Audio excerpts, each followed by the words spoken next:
유튜브 구독자님들, 안녕하세요. 저는 은평구에 살고 있는 33살 여자예요. 현재 제 몸은 37주차 아이를 가지고 있는 임산부이고, 아이를 낳을 날이 한 달 정도밖에 남지를 않아서인지, 막달 임산부로서의 불안감이 꽤 생겨난 상태입니다.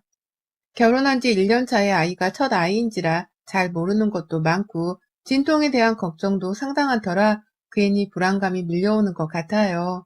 뭐 저뿐만이 아니라 대다수의 막달차 임산부들이 다 이럴 거라 생각을 하니 그리 혼자만의 불안감이라고 치부를 하지는 않지만 그래도 얘를 무사히 낳을 수 있을지에 대한 여러 가지 민감들이 교차를 한답니다. 최근 들어 골반도 많이 눌리는 기분이고 이상하게 아래쪽 허리 부분에 통증이 심해진 바람에 태동 검사도 할 겸 병원에 자주 들락거리고 있어요. 얼마 전 출산 전에 마지막 검진도 마쳤고 요즘은 팔다리가 너무 퉁퉁 붓는 바람에 남편을 데리고서 집 밖으로 산책도 더 자주 나가며 제 딴의 몸을 많이 풀어대고 있습니다. 딱 그렇게 커다란 변화 없이 출산만을 생각하면서 건강을 잘 챙기며 살아가고 있는 중이었죠. 하지만 임신 전부터 시작되었던 시댁의 지나친 참견과 간섭 때문에 임신하고 나서의 저의 정신 상태는 늘 지옥 불위를 걷는 것과도 같았답니다. 애써 마음을 가다듬고 아이만을 생각하려 하며 살았는데 자꾸만 옆에서 저를 찌르고 괴롭히려 달려드는 시댁 식구들을 말리고 피할 재간이 없더군요. 타인이 나를 어떻게 생각할지, 나를 너무 바보 같다고 생각하지는 않을까 싶어서 어디에다가 단 한 번도 말을 해본 적이 없었고, 심지어 저희 친정 식구들한테도 제대로 된 하소연을 해본 적이 없이 살았습니다. 그러다가 고름이 터지듯 한 번에 불붙듯 새어나온 저의 억하심정을 한번 들어봐 주세요. 저희 남편은 없는 집 자식입니다. 뭐 저도 굳이 돈으로 따지고 보자면 저희 부모님이 가진 아파트 한 채 말고는 제대로 된 노후 자금이라고 할 것도 없으신 분들인지라 저 또한 없는 집 자식이긴 한데요. 남편은 제가 봐도 참 열악하게 컸나 보다 싶은 생각이 들 만큼 부족하게 자라온 사람이었어요. 데이트를 할 때에도 저희는 데이트 통장을 아주 칼같이 썼었고, 뭐 하나 같이 데이트를 하며 외식을 하더라도 남편이 워낙 칼같이 더치페이를 요구했는지라 정이 떨어질 때가 은근히 많았어요. 하지만 허세를 부리면서 저한테 똑같은 양의 돈을 쓰도록 강요하던 더 최악의 전 남친과는 달리 자기가 가정 형편이 좋지 못하고 월급을 받고 있더라도 이걸 다 결혼하고 가정 꾸리는 데에 쓰고 싶어서 아끼고 싶다며 솔직하게 고백을 하더라고요. 그러니 저도 허세 부리며 더치페이를 해대는 남자보다는 진솔한 제 남편의 모습이 좋았고 그래서 없는 집 자식이어도 좋다며 두 팔 벌리고 시집을 갔어요. 둘 다 결혼을 하고서 집을 사기에는 너무 부족한 형편이었고, 그래서 각자 대출도 받고 해서는 전세로 들어와 살게 되었습니다. 결혼 자체를 빚과 함께 시작하게 되었었지만, 마음만은 그리 괴롭지 않았어요. 저나 남편이나 대학 들어가던 순간부터 학자금 대출을 받느라고 옆에 빚이 늘 딸려 있었거든요. 그저 빚 생활의 연장이 결혼이라고 생각을 하면서 최대한 없는 살림으로 잘 살아보고자 노력을 많이 했습니다. 여전히 시댁의 기둥 노릇을 하면서 용돈도 다달이 30만 원씩 보내주고 있는 남편을 볼 때마다 그 돈을 좀 더 줄이면 안 되나 싶은 생각도 들었었는데요. 내버려 두려 했죠. 아들한테 돈을 받고 사는 시댁도 오죽 속이 편할까 싶기도 하고 남편도 자기를 낳고 길러주신 부모님이 조금이라도 더 풍족하게 사시길 바라는 마음에서 돈을 주고 있는 거라 생각을 했으니까요. 자고로 남의 집 기둥한테는 시집가는 게 아니라고 하는데 저는 남의 집 기둥인 걸 뻔히 알면서도 시집을 온 거였으니 따로 시댁으로 들어가는 돈 문제에 대해서는 남편에게 뭐라 잔소리를 하지 않고자 했습니다. 다만 다달이 들어가는 용돈 외에 시댁으로 나가는 지출은 꼭 저와 상의를 하고 나눠 결정을 하기로 했죠. 이를테면 명절마다 제사 준비를 한다고 보내는 음식값이나 부모님 생신 용돈 등 말입니다. 하지만 이런 돈 문제에 관해서 시댁이 저를 향해 오해하기 시작했어요. 남편이 다달이 용돈 말고는 불필요한 지출을 줄이고 또 제가 임신을 하게 되면서는 더더욱 돈 나갈 일이 많다면서 자기 월급을 더 빡세게 저축을 하며 생활비에 보태려고 하다 보니 시댁에서는 이게 다 제가 뒤에서 돈 관리를 하고 있다고 생각을 하셨나 보더라고요. 실제 남편의 월급은 남편이 꾸준히 관리를 하고 있었고 저는 제 회사를 다니며 버는 월급을 제가 관리를 하고 있었거든요. 둘이서 연애를 했었을 때처럼 생활비는 같이 쓰는 통장 하나에 돈을 모아서 쓰고 있었고, 제 이름의 통장 하나에는 아이 출산을 하면 들어갈 돈을 미리 모아놓겠다고 또 다른 저축을 하고 있었고요. 그런데 한 번은 시아버지께서 가족들 대표로 전화를 했다는 말씀과 함께 며느리가 요즘 아들 돈 관리를 하고 있냐면서 다짜고짜 물어보시더라고요. 그래서 저는 둘 다 따로 월급 관리를 하고 있다고 했더니만 혼잣말을 하는 듯, 아니 근데 왜 이렇게 용돈을 짜게 주는 거야 요즘? 웃기는 놈일세. 라고 말이죠. 아들이 용돈을 다달이 주고 있는 것만으로도 부모는 그저 미안하고 또 고마워해야 하는 것일 텐데, 저희 시아버지는 가족들이 모두 다 한마음이라는 듯이 이런 말씀을 하더라고요. 참고로 이런 말씀을 하신 건 처음이 아니셨고요. 저 결혼하고서도 이런 말씀을 눈치 보라며 해대셨고, 저 처음 막 임신했다는 사실을 알렸을 때에도 남편이 아닌 저한테 이런 전화를 해서 제 속을 뒤집어 놓으셨습니다. 마치 태어날 제 아이한테 들어갈 돈을 미리 차단하고 그 돈으로 자기 용돈을 더 달라고 말씀을 하시는 듯 했죠. 그러니 저로는 그런 아버님이 편치 못했어요. 어쩔 땐 시어머니가 전화를 해오기도 하셨고, 제겐 두 분 모두 다 정말 돈독이 올라도 한참 오른 사람들 같았습니다. 그래서 하루는 돈 버는 게 쉽지 않으니까요. 저희가 곧 애기도 태어나고요. 라면서 대답을 했었어요. 그저 아들네 부부가 사는 곳도 그리 넉넉하거나 여유롭지 않으니 조금은 이해를 해주시길 바라는 마음으로 말입니다. 하지만 아버님이 그러더라고요. 네 월급에 내 아들 월급이면 충분히 벌어먹고도 남을 돈인데 뭔 돈 버는 게 쉽지 않다는 소리를 하냐? 나 때는 말이야. 자식 하나는 건사하겠다고 뼈 빠지게 벌어다가 네 남편도 다 먹여 키웠다. 네 시누이 둘도 내가 그렇게 벌어 먹여 키웠고 부모한테 고마운 줄을 알아야지 자식이. 라고 말입니다. 어린 자녀를 부모가 돌보고 키우는 것은 당연한 건데 어째 이리도 자식을 마치 노후연금으로 생각하는 것 마냥 말씀하나 싶더군요.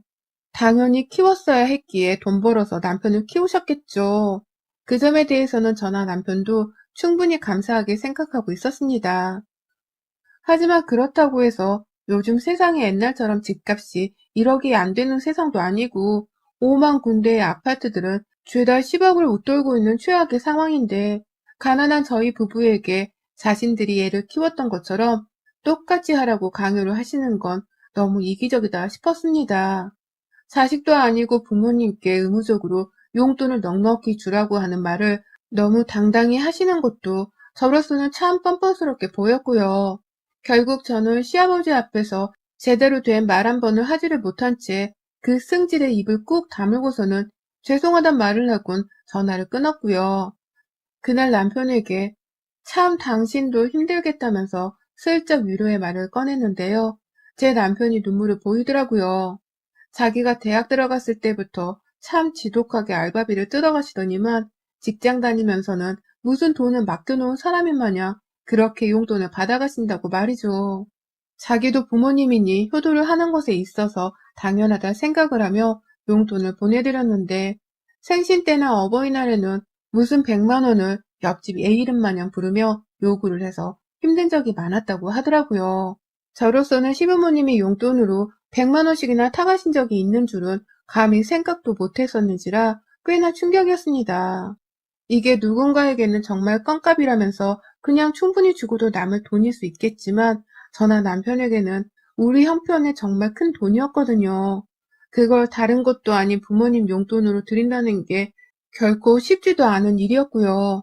저희도 돈 많이 벌어서 부모님께 용돈을 펑펑 드리며 살고 싶었으나 그러지 못하는 마음이 충분히 괴롭고 힘들었네요. 그러는 상황에서 자식을 이해하고 배려하기는커녕 우리 시부모님 그리고 시댁 식구들은 단체로 염치가 없구나 싶었죠.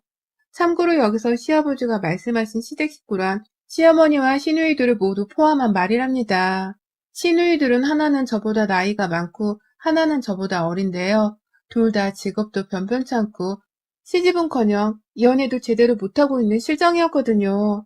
다들 시댁에 얹혀 살고 있었는지라 시부모님께서 돈 쓸 일이 많으셨나 본데 그 돈을 시누이들한테서 더 받으려고 하지를 않고 착한 제 남편에게서 받으려고 하는 게 늘 저도 불만이었습니다. 더군다나 제가 임신을 한 후에도 계속해서 용돈 문제로 이런 일이 반복되니 속이 상할 수밖에 없었어요. 신경도 무지하게 쓰였고요. 그러다가 얼마 전 남편이 큰일을 겪었어요. 회사 차량으로 이동을 하다가 사고를 낸 바람에 비보험 처리로 해결을 하느라 큰 돈을 썼답니다. 하필 재수가 없게 외제차에 부딪힌 바람에 정말 어마무시한 돈이 합의금으로 나갈 뻔했는데 그마저도 차주분께서 정말 배려를 많이 해주신 덕분에 겨우겨우 값을 조정해선 지불을 했어요. 그래봤자 저희는 1,000만 원이라는 엄청난 거금을 지불해야 했지만요.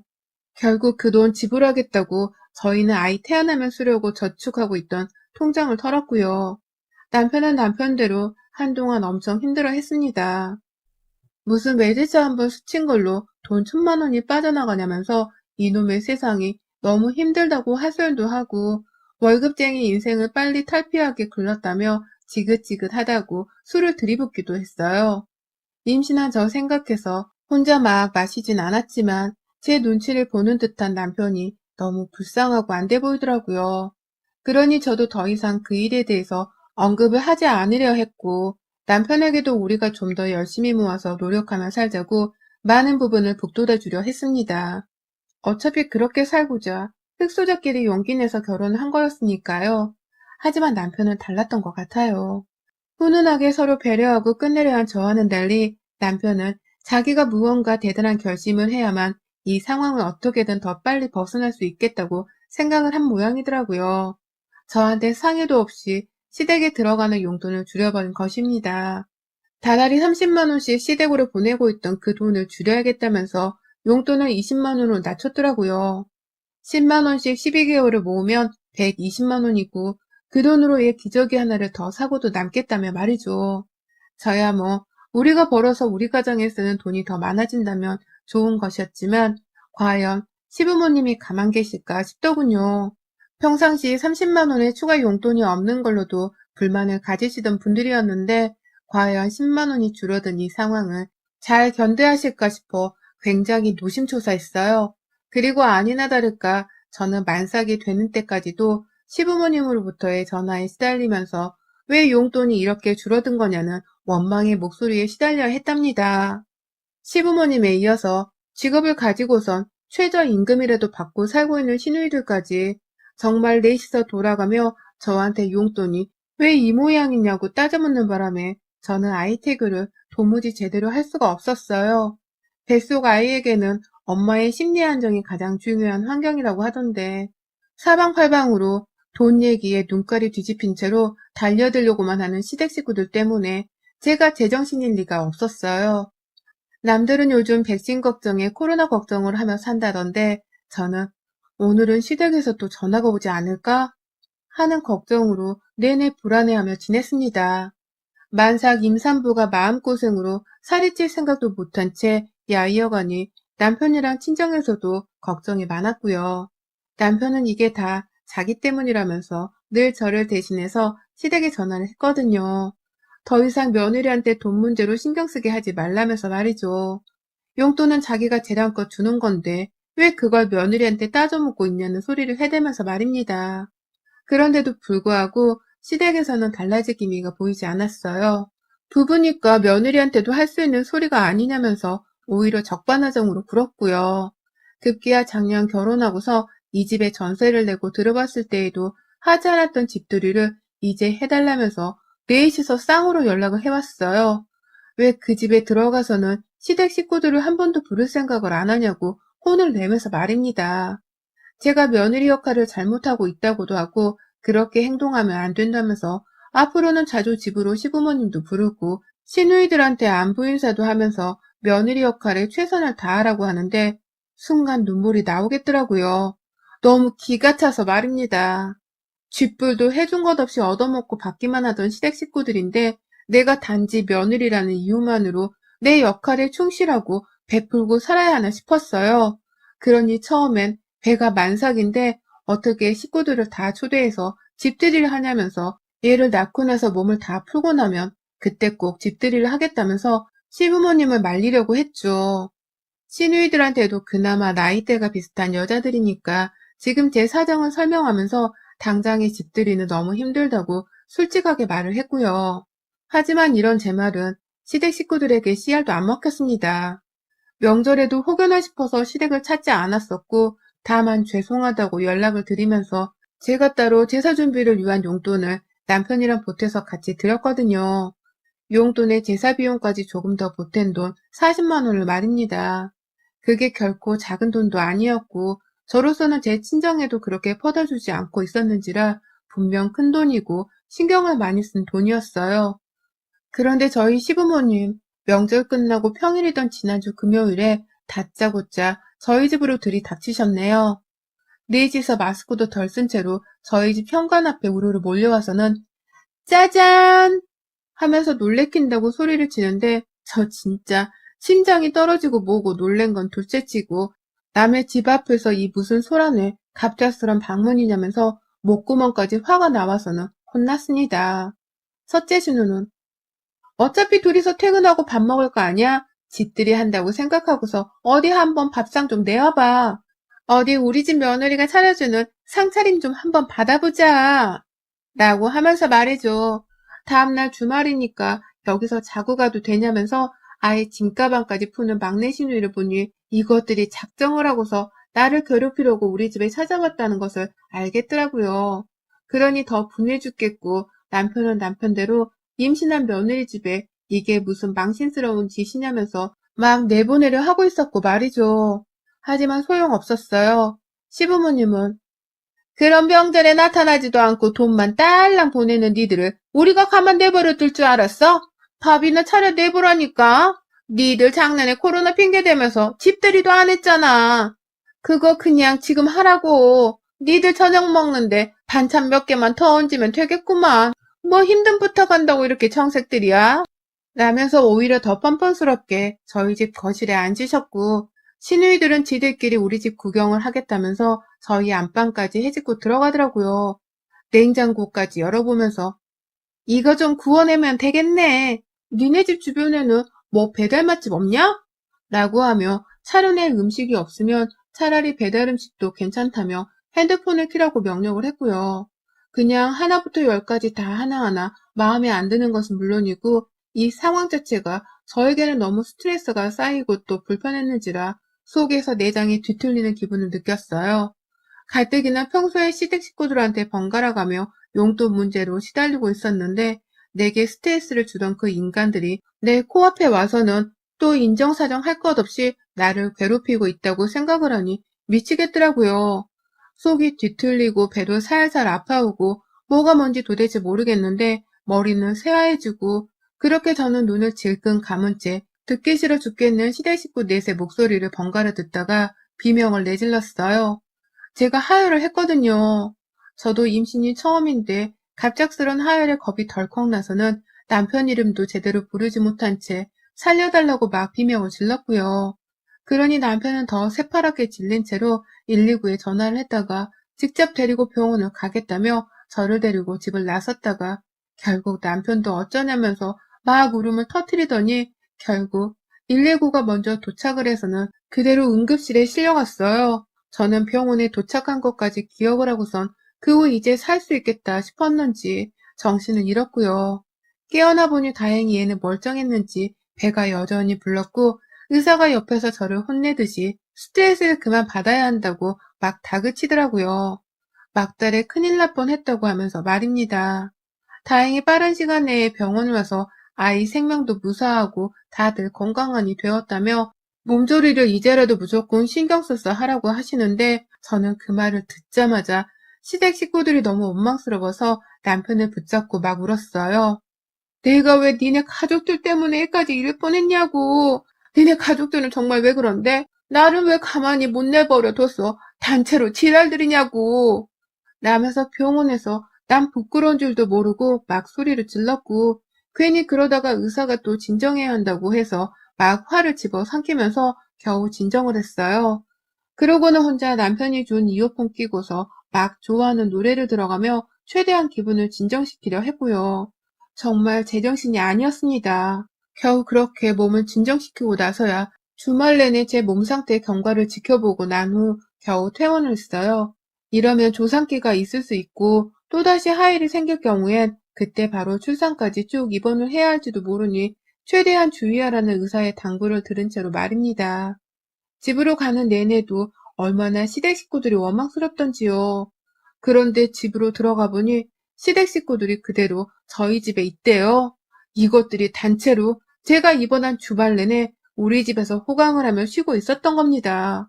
지들 때문에 하혈을 해서 병원에 입원을 했을 때에도 전화 한 통 하지를 않던 년놈들이 제가 퇴원을 할 때까지 간땡이가 부었어는 제 집안에 정말 미친 것들이더라고요.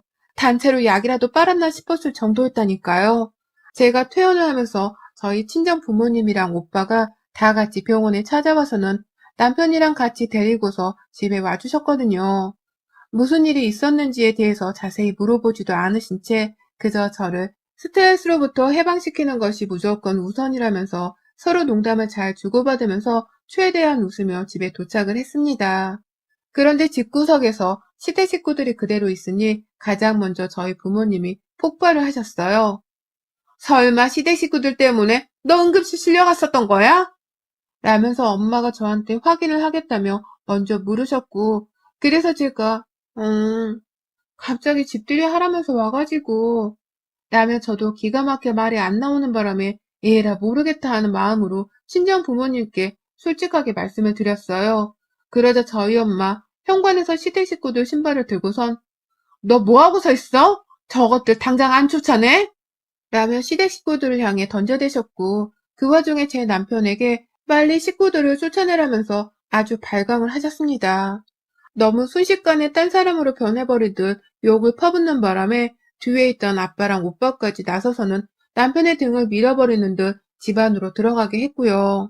그 바람에 남편은 신발을 신은 채로 집에 들어가서는 자기 부모님과 누나들한테 정신 나간 짓 좀 그만하라고. 지금까지 우리 집에 있으면 어떡해? 내가 가라고 했잖아. 라면서 막 집 밖으로 끌어당겼어요. 저는 저대로 배를 움켜쥐고서는 화를 가라앉히겠다며 억지로 머릿속에서 애국가를 부르고 있었고 남편은 저 또 화해할까봐 발등에 불이 떨어진 마냥 시누이들부터 발로 차대며 쫓아내는데 시누이들은 진짜로 저희 남편한테 발로 까이고서는 아프다고 소리를 지르며 쫓겨났습니다. 시부모님도 저희 부모님이 나서서 죽이네 살리네 하며 달려드니 겁에 질려서는 며느리가 걱정되어서 기다린 거예요. 라고 변명을 하다가 결국 미친 년놈들 소리를 들어가면서 쫓겨났어요. 이런 말이 좀 부끄럽지만 저희 시어머니는 저희 엄마한테 싸다고도 맞으셨고 그 상태로 자기 뺨을 부여잡고 있다가 제 남편 손에 질질 끌려 나가셨습니다. 아휴, 그러니 저는 다행히 속이 시원하다며 애국가를 부르다 말았고 나가는 시부모님 얼굴을 확인하고선 문 닫아! 라며 남편에게 마지막 한 방의 소리를 질렀네요. 그러니 제 남편은 망나니 시댁 식구들을 둔 죄밖에 없는데도 시댁 식구들과 함께 집에서 쫓겨난 꼴이 되어버렸어요.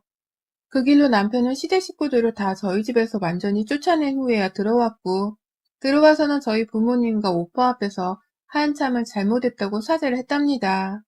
당연히 집에 가신 줄 알았는데 아직까지 계실 줄 몰랐다면서 굉장히 부끄러워하며 자기 부모님을 대신해 용서를 빌더라고요. 결국 친정엄마는 그날 후 저희 집에서 같이 머물러 주시며 출산까지 저를 보살피겠다고 선언을 하셨고요. 저희 오빠랑 아빠는 거의 매일 보초를 서듯이 저희 집을 왔다 갔다 하고 있답니다.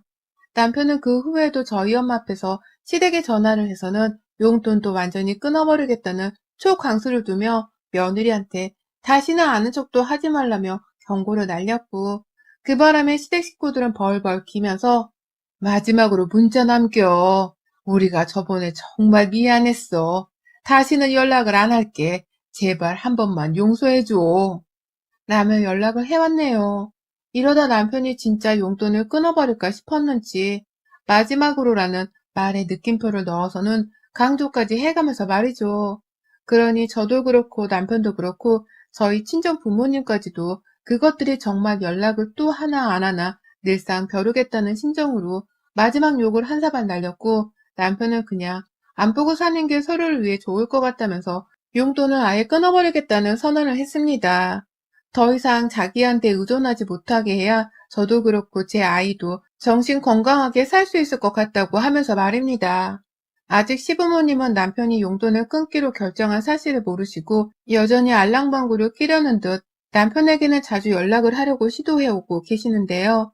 남편은 보란듯이 그 전화를 무시로 일관하며 시댁 식구들을 더욱 불안하고 초조하게 만들어내고 있답니다. 저는 그 꼴을 지켜보면서 내 아이 출산에 정말 최선을 다해 신경 쓰고 살려 노력하는 중이고요. 저 이제 진짜로 아이한테 미안해서라도 시댁 식구들하고는 쫑을 내고 살 겁니다. 여러분의 생각은 댓글로 남겨주세요. 오늘도 시청해주셔서 정말 감사합니다.